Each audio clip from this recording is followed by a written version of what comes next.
Hi, I'm Lauren, and today we're going to go through the basics of using Stata, and we're going to use the Framingham dataset from the course as an example to help us get familiar with Stata. So the first thing you're going to want to do is download the Framingham dataset to your computer. Right beneath this video that you're watching, you'll see a link for the Framingham dataset. So click on that link, and then you should be able to save the Framingham dataset somewhere on your computer. And remember where you've saved it so you can go back throughout the course and access this data set. Now, double-click on the Stata icon to open up Stata on your computer. If you've opened up Stata, you should see the Stata interface in front of you right now. So in this tutorial, we're just going to go through the basics of the Stata interface and get you familiar with how to use Stata and the basics of Stata. So the first thing you're going to notice when you open up Stata is there's a bunch of windows, and then we have a drop-down menu up at the top. There's two general approaches to using Stata in practice. You can use the drop-down menus and navigate to different commands, or you can manually type in all of your commands through the command window. The first thing that I want to do is discuss with you briefly how to use the drop-down menus. Now, whether you use drop-down menus or the command line is your preference. Using the command line is a little bit more difficult, but in the end, it's going to end up saving you a lot of time. But for now, let's just explore what's available for us within these drop-down menus. The first menu that we're going to want to look at within Stata is the File menu. And this is the menu that you can use to open up data sets, to import data, to export data, to save data files. It's sort of a workhorse within Stata. So this File menu is going to come in handy pretty frequently. The next menu that you'll end up using on a regular basis is the Data menu. And you can see that it's used sort of to look at your data, to manipulate your data. It's anything dealing with your data you're probably going to do through the Data menu. Pretty intuitive. On the other hand, we have the Graphics menu, also intuitive.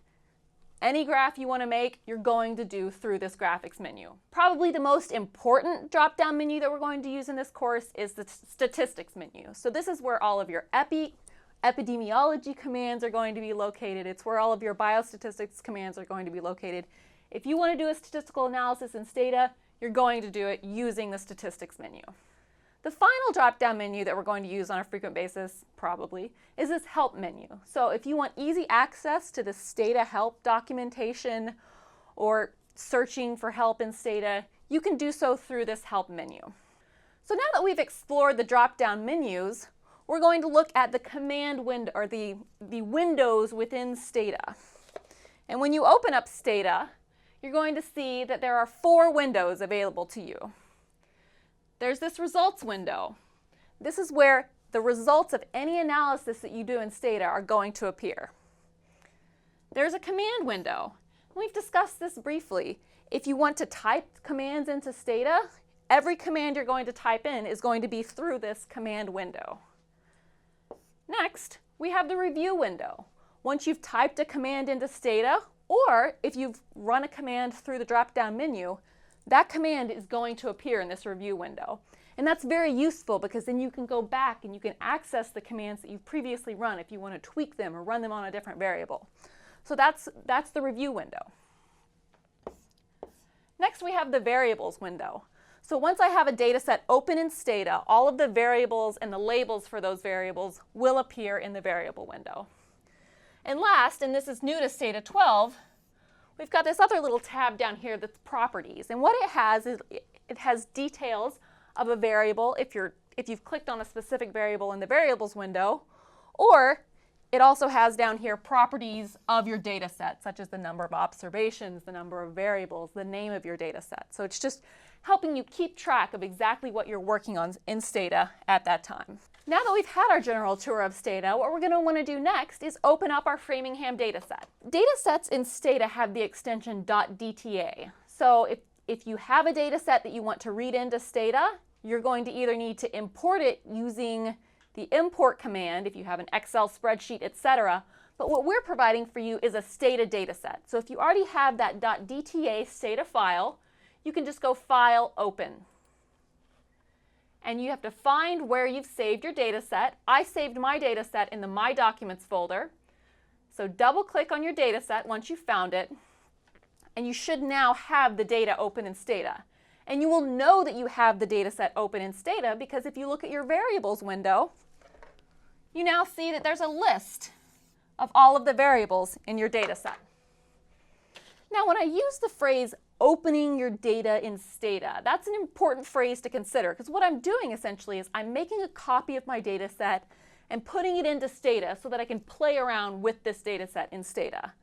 What I do not want to do is make any changes to the Framingham data set because I want to make sure that I'm using the same data set throughout this course. So make sure that once you're in Stata, when you've opened your data set, make sure that you don't save over anything that's in the Framingham data set unless we explicitly tell you to do so. But I doubt that that will happen throughout this course. So be sure that you don't save over your data set. So now that we've read our data set into Stata, we can start playing around with the data set and exploring the data set. And a good starting place to do that is through the data browser, which is this icon up here with the little magnifying glass, and the data editor with the little pencil. So there's a subtle difference between the data browser and the data editor. I'm going to open up the data browser first. And what it allows you to do is it allows you to browse through your data. The key word there being browse. I can't make any changes to my data set using the data browser.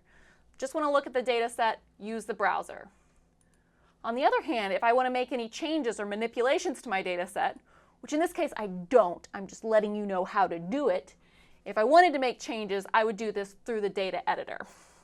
As an example, if I wanted to delete an observation in my data set, I could just click on that cell and I could hit the delete key on my keyboard. And then I click outside and it asks me, whoa, whoa, whoa, are you sure you really want to delete that cell? In this case, I would say no, but if you wanted to delete a cell, that's the way that you would do it. If I wanted, I could delete a whole column in my data set by clicking on the variable name, right-clicking, and going to drop selected data. And that would just delete the random ID variable from my data set. If I want to delete one observation from my data set, I would click on the observation number, right-click, go down, drop selected data. Do you really want to do that? No. So we've learned how to delete one cell, we can delete a variable, we can delete an observation.